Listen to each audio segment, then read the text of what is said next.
Hi friends, இன்றைக்கி நம்ம என்ன பார்க்க போகிறோன்னா ஒரு டேஸ்டியான ஆம்லேட் எப்படி செய்கிறதுன்னு பார்க்க போகிறோம். நான் வந்து ஒரு 4 முட்டையை உடச்சி கிண்ணத்தில் வச்சுருக்கேன்.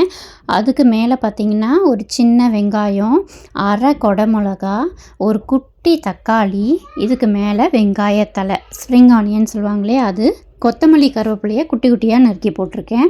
அதுக்கப்புறம் அரை ஸ்பூனு சீரகம், தேவையான அளவுக்கு உப்பு, 1 ஸ்பூனுக்கு மிளகாத்தூள், இதெல்லாம் போட்டுட்டு நல்லா பீட் பண்ணுங்க. பாருங்கள், பீட் பண்ணும் போதே வந்து அப்படியே செம்ம யம்மியாக இருக்குது. இப்போ வந்து பேனில் வந்து 1 ஸ்பூனுக்கு நெய் விட்டுக்கோங்க.